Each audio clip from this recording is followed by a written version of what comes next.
This is my review for Superman and Lois episode 7 titled Man of Steel. Now, that's an interesting title because, of course, the 2013 Superman movie was titled Man of Steel, directed by Zack Snyder, starring Henry Cavill.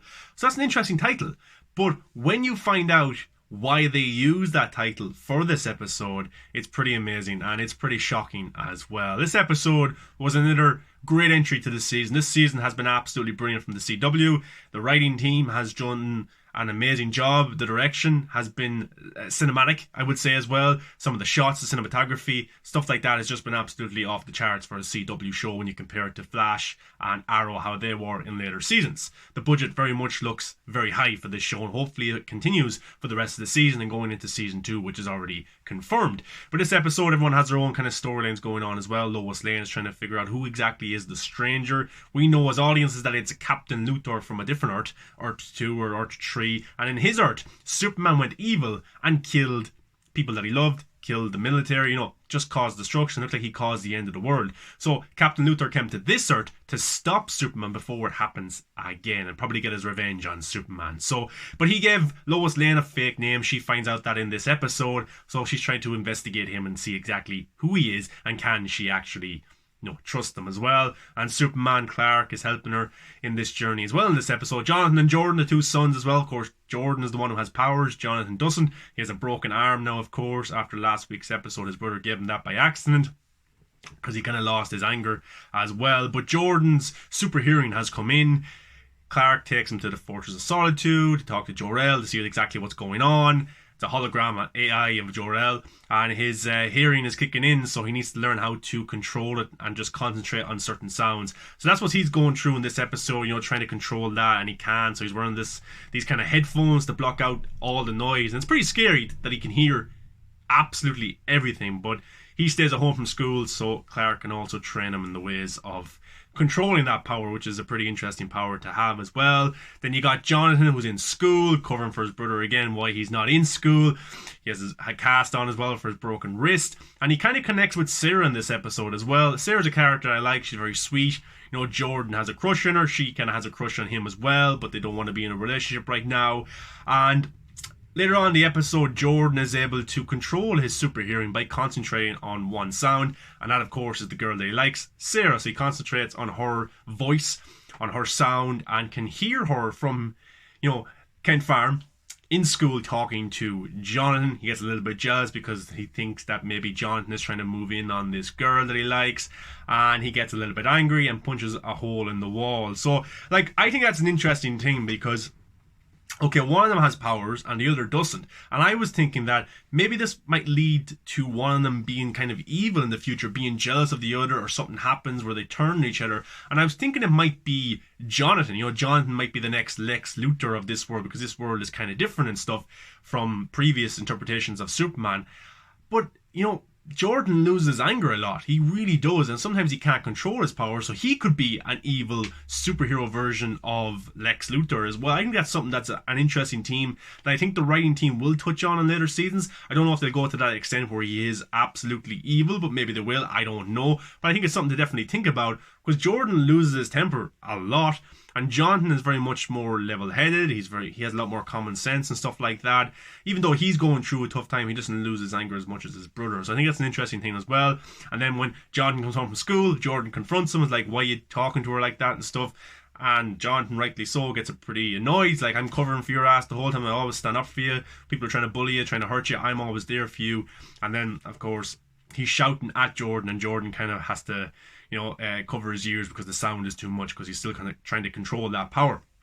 But then you have Lois Lane. She meets up with Captain Luthor. She finds out that that's not his real name, the kind of journalist name that he gave her. And she goes to him, okay, meet me at the diner in an hour and let's talk about this. And for you to tell me the truth about who exactly are you? So that's interesting. But also we have kind of, Lana Lang as well. She has a new job working for Morgan Edge, the big corporate businessman who's doing some shady work with ex-Kryptonite and building his own Kryptonian army. He also has his right-hand gal, Leslie, who has Kryptonian powers too. And he's kind of testing, Lana Lang in this episode. She's given a position of power where she can choose. He said choose 5 people to come in a leadership sense and drive the business forward. So she chooses 4 people, And there's one person left for the roster, and she meets a person that she was friends with before, or maybe worked with before and stuff like that. But she doesn't really want to give her friend the job because also she's working kind of undercover with Lois Lane to figure out who exactly is Morgan Edge, what is his intentions in Smallville. So she has the kind of meeting with her old friend, but she doesn't want to give her the job because she doesn't trust Morgan Edge whatsoever. Morgan Edge sees this. He sees this and maybe sees that Lana Lang is a bit kind of, she's a bit afraid to give her friend the job, but Morgan Edge goes out of his way and rings Lana Lang's friend, Lana Lang's friend, and gives her the job. So, that's pretty interesting. Morgan Edge definitely is suspicious of Lana Lang, and Lana Lang is suspicious of him as well. So that's going to be interesting. But also, by the end of the episode, the 5 people who have been chosen for this new leadership job at Morgan Edge's corporation, it looks like that he is planning on giving them or testing them to see if they can have Kryptonian powers as well. Because in this episode as well, he drops that Leslie Lar, his right hand, partner, who has Kryptonian powers, is the only one that survived the testing. So he's had other people who he tested on, maybe give them Kryptonian powers, but they end up dying or they can't control it and stuff like that. So looks like that's what he's going to do with those people of Smallville and give them Kryptonian powers to build his own Kryptonian army. But in this episode also we get to see kind of the Earth 2, or the Earth that Captain Luthor comes from, and what exactly happened there, and some heartbreaking scenes. In his world, Superman went evil, Black Suit Superman went evil, but it wasn't just one Superman, there was several of Supermen, and it looks like that maybe Morgan Edge in that world is the one who created this, and I don't know, cloned Superman. I don't know exactly what went on, I'm sure we'll find out, but evil Superman in a black suit destroying the city of Metropolis. I think he dropped in this movie, or in this episode as well, that Smallville and Metropolis will be the first to fall, kind of, of the world, and then the rest of the world will follow, so that's what Morgan Edge's intentions is, to take over the world with evil Superman, Black Suit Superman. But in this episode, in the other Earth that Captain Luthor comes from, we get to witness Lois Lane die by Superman. Superman uses his red beam laser kind of vision to kill Lois Lane, and this is what gives Captain Luthor the motivation to build his own Captain Luthor suit that we got to see in episode 1 and episode 2, where you faced off against Superman, this kind of metal suit made of steel. Maybe that's why the episode was called Man of Steel, but no, it wasn't. We get to find out later why it was called that. But he builds it with his daughter. So they spend months, I think, maybe even a year or 2 years, building this kind of armor that's able to go up against Superman. They're studying how to create this, basically they're engineers, and they're studying how to make this kind of suit or use different metal and stuff and how it can all work. And by the end of the episode, we get to see how he made that suit. And he made it with his daughter, and at the end of the episode, he tells his daughter, I'll be back. So I don't know how he gets to this Earth that we're in right now with Superman and Lois Lane and stuff like that. I don't really know, but he leaves his daughter and he says, I'll be right back. And it looks like he never came back. He's never been back in that Earth yet, because he's been in this Earth, the main Earth, with Superman and Lois, trying to find Superman and kill Superman to stop the destruction of the world. So I thought it was a pretty cool montage of them building the suit, getting it as strong as they possibly could, and for them to kind of create weapons that can fight Superman and kill Superman. So, but basically, Lois Lane does some digging. She gets there's actually a scene where Leslie Lar wants to test who exactly are we dealing with? Superman, Lois Lane, and who is this other stranger? So she's trying to find out as well who this guy is. So she comes up with a plan to get some X-Kryptonite, only a small part of X-Kryptonite, put it in a truck, get these guys to transport it somewhere. I don't even think they were going anywhere important, and they have guns and stuff like that, because Superman will detect it, Lois Lane will find out, of course, she'll get a tip off, and then Captain Luthor will know as well. So while this truck is on its way down the road, we got Lois Lane, we got Superman in the truck behind, following this truck full of X-Kryptonite. But at the end of this road is Captain Luthor with a gun. His plan is to get this X-Kryptonite, but Superman can see this. So what he does, basically, instead of causing a big war between these guys with guns where people will get hurt, he flies out of the truck really quickly, gets the truck and brings it to the mountain somewhere, which is pretty cool. And you have these guys sitting at the top of this mountain, or this kind of just on top of these rocks, which was pretty cool. And then the guys in the truck ring Leslie Lar and say, look, we have a problem.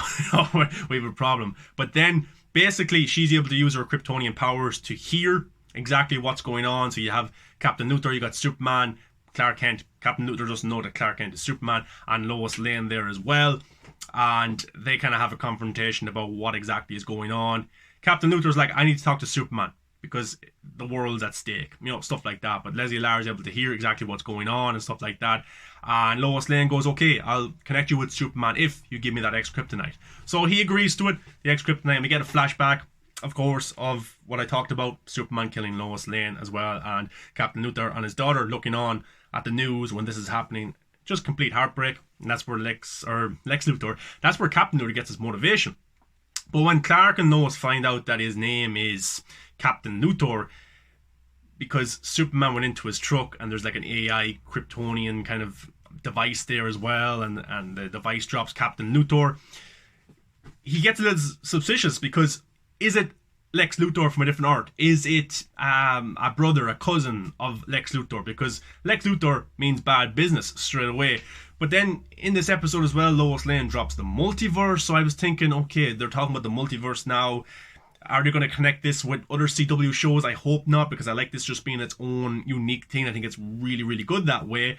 But they do some more digging because they use the fingerprints that were on the X-Kryptonite box, send it to the army so they can see the fingerprints and find out exactly who is this Captain Luthor guy. And in the episode, we find out that Captain Luthor has been a fake name all along. It's not his name. His name is John Henry Irons. And if you're a comic book reader, and a big comic book reader, that translates to steel. This kind of Kryptonian Superman that's made of steel, who fights Superman and can match Superman for power.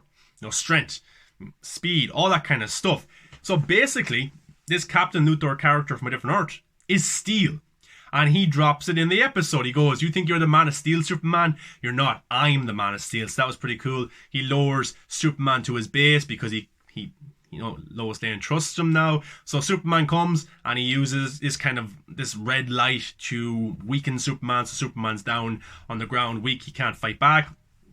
Of course, Captain Luthor, I'm just so used to calling him Captain Luthor, but John Henry Irons has this kind of hammer, metal hammer, which can match the power of Superman and give Superman the same blow that he would to someone else. So it looks like that Clark, Superman, is going to get badly beaten in this episode, and he does. It looks like he might even, well, he's not going to die, but he's very near death in this episode, and John Henry Irons is pretty much in control. Steel from the comics is in control of this as well. But back at the Kent farm, Jordan, who is mastering his hearing powers, he kind of gets this he gets this noise that's hurting his ears again, of course, but he can also hear his father, Superman, being badly hurt. And Jonathan runs out and he goes, where, we have to go. So they get into the truck and they drive because Jordan is trying to single out where exactly the sound is coming from. Now, I will say they got there very quickly. They're only driving for like a second, one scene, and next minute they're where exactly Superman is and Captain Luthor. Must have been a short drive. I thought that could have been maybe a little bit longer in the episode for to be a little bit more realistic. But again, it's a TV show, But they're able to crash the car into Captain Luthor. He gets thrown into whatever boxes or rubble and stuff, and he's badly hurt. But Superman's on the ground, and then when Jordan gets out of the car as well, he starts to weaken as well because, of course, he has Kryptonian cells, and the two of them are on the ground then. But Superman's able to say to his son, Jonathan, the lights, get rid of the lights. So, I thought it was cool how Jonathan was able to pick up the hammer and smash the red lights out of it so Superman could come back. So Superman gets up, red eyes on him, and it looks like he's about to kill Captain Luthor, punch him really hard, because he's probably right, because he just tried to kill him, and he was this close to killing Superman, the real Man of Steel. I'll call him my Man of Steel, Tyler Hoechlin and Superman. But, Lois Lane gets there just in time and says, it's over. So he spares him, brings him to the military base, and now he's in prison. So that's basically what's going on there. And then we get kind of a flashback to the other Earth where he left his daughter at that time, and he said he would be back, and he hasn't been back yet. And he has like a hair bracelet or a hairband to remind him of his daughter. So we'll probably see his daughter again. Maybe his daughter will come to this Earth to save his father. Because I don't know how long has passed. Has it been a year, 2 years, 3 years? How long has actually passed for him? Or does time pass does it pass slower or longer when he goes to a different Earth? So we could see his daughter come into this Earth, and she could be much older. She could be the same age, or she could have some new technology or a better kind of suit to face off against Superman. So I think that's a possibility in the future episodes. So that should be a cool scene next week where Superman kind of interrogates Captain Luthor, I want to call him, John Henry Irons, Steel, to see exactly what's going on, and will he reveal what exactly happened in his Earth where evil Superman just killed everybody. So I think this episode was pretty awesome. Some cool stuff in it. I think if you're a big comic book fan of Superman, you'll probably get a kick out of Steel appearing in that way. It's not completely comic accurate yet. It could end up being that way, but we'll have to wait and see how that goes. But I thought it was a pretty cool episode. There's a lot of cool stuff with Morgan Edge as well, how that's going to go. Leslie Lar, her powers, Lois Lane, the two kids, Jonathan and Jordan, Sarah there as well, Superman. But what I like about this show is every single storyline is interesting. I'm not bored watching Morgan Edge and Lana Lang have a conversation. I like that story. It's interesting. I'm not bored when I see Jonathan and Sarah in school because the dialogue is interesting. The characters are interesting. I care for the characters. And then when Lois Lane's doing her thing, her journalist thing, or Superman's fighting crime, or just Clark Kent talking to his sons, every single aspect of this show is interesting. It's fun. I'm incorporated into these stories, into these characters, and I think the first 7 episodes of Superman and Lois have been pretty solid and some of the best kind of television to watch right now because it's interesting. And I don't think that you need to be a comic book movie or TV show fan to appreciate this show or to feel for these characters. I don't think so whatsoever. I would recommend this show to people who are not big comic book fans because it's not really about Superman. It's about these characters and how they interact with each other. But I thought this episode was amazing. Called Man of Steel, of course. Maybe a reference towards the 2013 Man of Steel Superman movie, but maybe it was just a reference, a nod to Steel as well, John Henry Irons. But guys, what was your thoughts on this episode? Pretty badass episode. I loved it. Can't wait for next week. I count down the days each week to a new Superman and Lois episode because I'm enjoying them that much. It's one of my favorite comic book shows of all time so far. Hopefully it keeps it up for the rest of the season and into season 2. We'll have to see how it goes. But guys, give a like, comment, subscribe, come follow me on all the social medias, movies that matter. But get in the comments, let me know your thoughts about Superman and Lois. Did you like it? Did you hate it?